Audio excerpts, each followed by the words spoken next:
The next year is around the corner, and I know most of you will set New Year resolutions for this year. So we'll give up immediately. Most people set New Year's resolution, but only a few stay consistent throughout the year.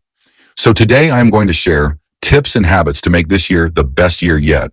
To make most of your year, focus on the three key pillars of life: career, health, and happiness. So you must set a resolution in each field. Career. This could be studying for students, focusing on job, or creating a side hustle to earn more. Students can become financially independent through various means without wasting a lot of time. While you may not become a millionaire overnight, you can earn extra income and build valuable skills. To avoid feeling overwhelmed by long-term goals, break your year into 4 parts, each consisting of 3 months.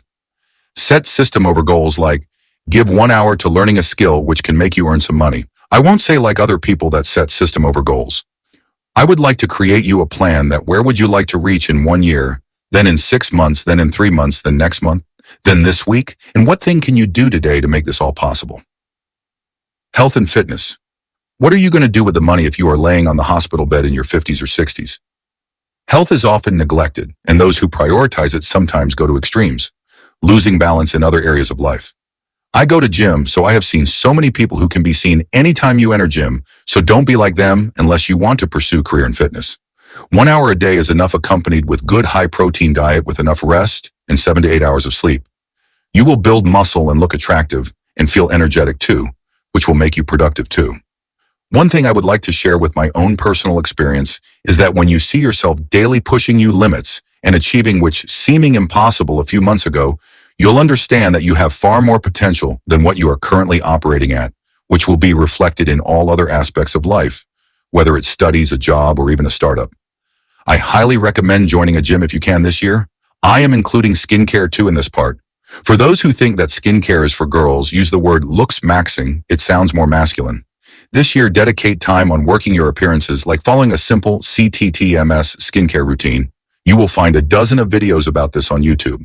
Focus on your grooming, your posture, and your overall attractiveness.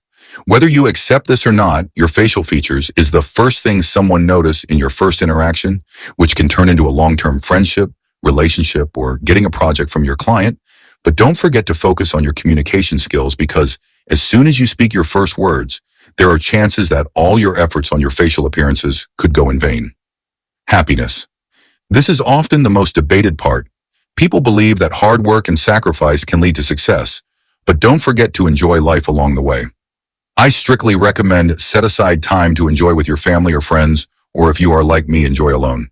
Getting successful is not about killing yourself for years before actually starting living. Live every day. Do something you enjoy or you'll end up hating your life, but not get too carried away from these activities which bring you pleasure. They are good, often only in a very limited amount. Now let's talk about how are you going to achieve these goals, because I am not here to just babble and waste your time. My aim is to improve the life of every student, just like I improved mine. Set SMART goals. SMART stands for specific, measurable, achievable, relevant, and time-bound. Making your specific is all about detailing it, like gaining 5 kilograms rather than bulking. To make your goals measurable, break them down into smaller, trackable milestones. For example, if your goal is to gain 5 kilograms, measure your progress regularly with a weighing scale. Your goal should be achievable. It should be gaining 5 kilograms, not 20 kilograms. It's not going to happen, and you are never going to feel that feeling of accomplishment. Your goals should align with your long-term aspirations and be realistic, not something that only distracts you. You are not going to become a millionaire doom scrolling on your Instagram or YouTube. And most importantly, your goals should be time-bound because according to Parkinson's law, work expands according to the time allowed for it. Ending this video, I would like to highlight that don't get demotivated if you don't do a habit a day. Just get back on track as soon as possible. Focus on small improvement, which are sustainable rather than trying to do everything at once. Remember, Rome wasn't built in a day.